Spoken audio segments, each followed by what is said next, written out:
Right now in this city, in Montreal, there are already workers who have lost their jobs because of the threat of Donald Trump's tariffs. ShearTex, a company here in Montreal, has already fired 40% of their workers. South Shore, a company that produces furniture, has fired 115 employees, all because of the threats of Donald Trump. Workers are already feeling the impact. And obviously, as a party, the New Democratic Party, that is always thinking about workers, our first thought is we have to put in place better protections for these workers. These workers should not be left on their own. They should know that there's a government there for them. And as Prime Minister, as a New Democratic leader, the party leader, and my team, we are going to make sure we do everything possible to protect these workers. One of the things we need is a better EI that better protects workers in this time of uncertainty where workers might lose their job. We need to make sure that there's protections in place for them. But beyond that, we also need to have an approach that makes us stronger, makes us more resilient. And so we need to look at a couple of changes, important changes. What we would do is change our procurement rules. We need to make sure that if we're spending public money, any public money, that it goes towards Canadian companies, Canadian contracts that hire Canadian workers, particularly unionized workers who are well paid. This is very important. If we spend our public money, it should go to Canadian workers, Canadian jobs, unionized jobs. We also have a lot of infrastructure projects. In those infrastructure projects, we need to require Canadian content.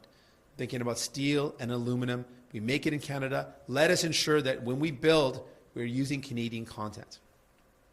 But what is also very clear is we are very vulnerable to the whims of Donald Trump.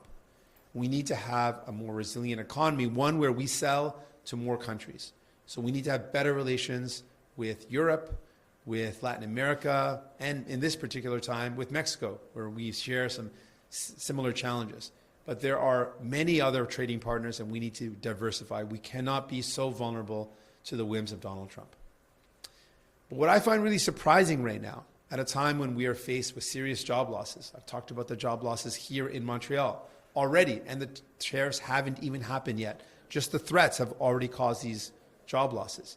At a time when people are worried about job losses, people are losing their jobs, I'm surprised that Mark Carney has also added his voice to cutting jobs. I'm not surprised that Pierre Poilievre and the Conservatives want to cut jobs. That's what they do. But I am surprised that Mark Carney is also thinking it's a good idea when we're facing a potential recession and we're facing serious job losses that he wants to add to that by cutting jobs at the federal level. I think that is wrong.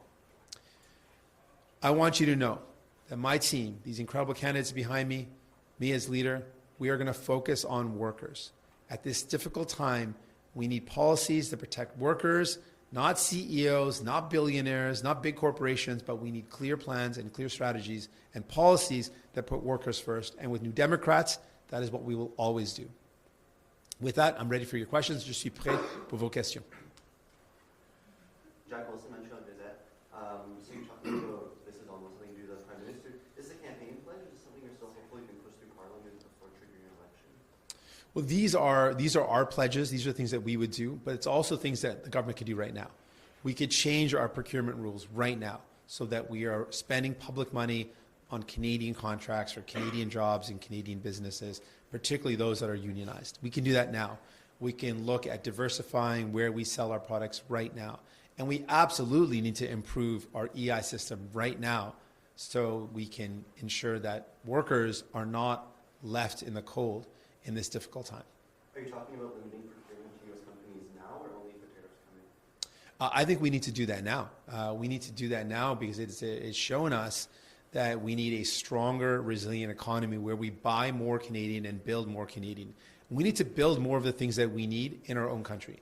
And the way we do that are by putting in policies that incentivize and encourage the purchase of Canadian products and the building of Canadian products. And one of the ways we can do that sustainably for the long term is to have better procurement rules so that whenever we spend public money, it is going towards Canadian products. I can think of one example, Via Rail, owned by us, owned by Canada, when we needed to upgrade the trains. Those trains should have been built in Canada, creating Canadian jobs for the long term and jobs that were unionized and good paying. That is a better way to spend our public money. When we procure, when we buy things at the federal level, it should go towards Canadian jobs and Canadian businesses.